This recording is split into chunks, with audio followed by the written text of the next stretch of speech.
You know the feeling. You sit down, you know exactly what you should be doing, you've got the plan, you've watched the videos, even feel that tiny spark of motivation, and then somehow, 45 minutes later, you're scrolling, or you're reorganizing your desk, or you're just taking a quick break that, whoops, turns into the rest of the night. And the really frustrating part isn't that you don't know what to do, it's that you know better, and you still don't do it. And you start to wonder, right? Is something just wrong with me? Did I miss the memo on discipline? Are other people just wired differently? You keep telling yourself that same old story. I'll lock in tomorrow. But tomorrow quietly becomes next week. And next week slips into another month. And slowly, that little voice of self-doubt gets louder. Well, if any of that sounds familiar, you're in exactly the right place. Because today, we're going to break down the one skill that 90% of people never, ever build. All right, let's jump right in by tearing down the biggest, most damaging idea out there, the myth of willpower. See, most of us are taught that discipline is all about forcing yourself to do things. It's about white-knuckling it, grinding harder, trying to out-motivate your own laziness. And honestly, that belief all by itself is what ruins most people's chances of success. And here's where it gets really weird, right? This is the paradox. If discipline was just about raw effort, then the people who care the most should always win. But that's not what we see in the real world, is it? We see brilliant, motivated people who consume every piece of self-help content out there and still can't get things done.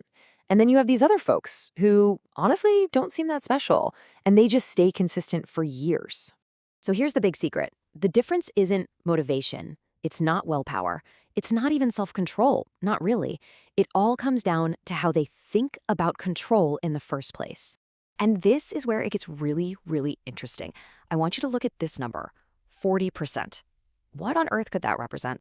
Well, according to a ton of research in behavioral psychology, over 40% of your daily actions, they're habits. They're not conscious decisions. They're not choices you're actively making. They're automatic behaviors. That means almost half of your entire life is running on autopilot. So think about that for a second. When somebody says, I just need to try harder, what they're actually saying is, I want to overpower a deeply embedded, automated system just by using raw effort. And this analogy just nails it. It's like trying to steer a car by pushing it from the outside. You're just fighting against the machine instead of getting in the driver's seat. And let's be real. If willpower was the answer, you wouldn't be here. Psychological studies on something called ego depletion show us that self-control is a limited resource. It's like a battery that gets drained by stress, by making too many decisions, by emotional exhaustion. This explains that thing we've all felt. You're totally on fire in the morning, but by nighttime, you're just done. It's not because you got weaker, it's because you ran out of the mental fuel you need for conscious control. Okay, so if willpower is a trap, what's the alternative? This brings us to the real solution, that hidden skill we're here to talk about. It's about learning to see yourself not as a person who needs more willpower, but as a system that just needs a better design. You know, most people treat their mind like it's some kind of moral battlefield. Good days mean they're disciplined, bad days mean they're lazy. But the top performers, they see their mind as an operating system. They stop asking, why am I so unmotivated? And they start asking, what system is producing this behavior? A bad day isn't a sign you're a bad person. It's a bug report. It's just telling you that your system is broken. And that one little shift, it changes everything. And this leads us to a hard but really critical truth. You don't rise to the level of your good intentions.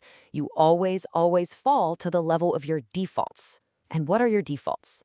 They're the systems you've built, not some flash of motivation you felt one morning. So, what's the big secret of disciplined people? They don't waste time trying to feel ready. They rely on structure. They architect their lives so that the right action is actually the easiest action.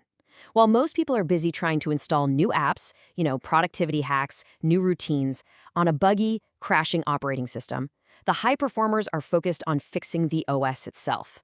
Okay, so how do we actually start fixing our own mental operating system? Well, it begins with a few really powerful tools for thinking differently. Let's start with the big one. It's a concept called second-order thinking, and all it really means is learning to look past the immediate result of an action. See, first-order thinking asks, what's going to happen right now if I do this? But second-order thinking asks the much more powerful question, and then what? It's about seeing the whole chain reaction that follows. Let's make this super practical. In your career, First-order thinking is just blasting out your resume to 100 jobs. The second-order thinker stops and asks, wait, how can I build such rare and valuable skills that companies start seeking me out? In health, the first-order thinker tries to white-knuckle some crazy diet. The second-order thinker redesigns their kitchen so that healthy choices are the easy, default option. You see the shift? It's moving from being reactive to being truly strategic. Here is a super simple tool you can start using today, seriously, right after this. Before you make any decision, just pause. Ask yourself, and then what?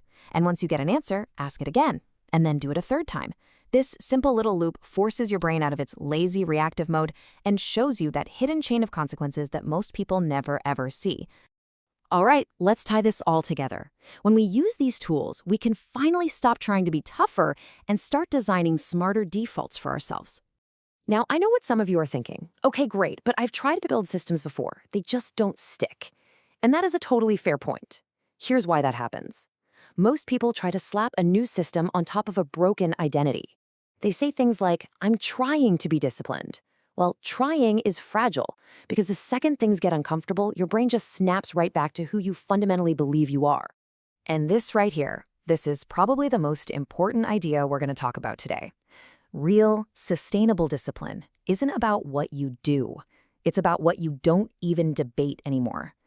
The people who are truly consistent don't wake up and have a meeting with themselves about if they should do the work. The decision was already made. It's just who they are. So here's the bottom line. Your environment has a way bigger impact on your behavior than your intentions ever will. That's why you can be a productivity genius in one context and then completely useless in another. Same person, different setup. The key is to stop blaming yourself and start analyzing your setup. You have to align your environment, your habits, and your personal standards with the person you're trying to become. So what can you do right now, today? First, apply this stuff. Pick one small, nagging area of your life and design a simple system that makes the right choice the easy choice. Stop relying on willpower. Second, if you want to go deeper on this, check out our related explainer on second-order thinking. And finally, if you want more insights like this to help you build a mind that actually works for you, make sure you subscribe. Don't just survive your life, start designing it.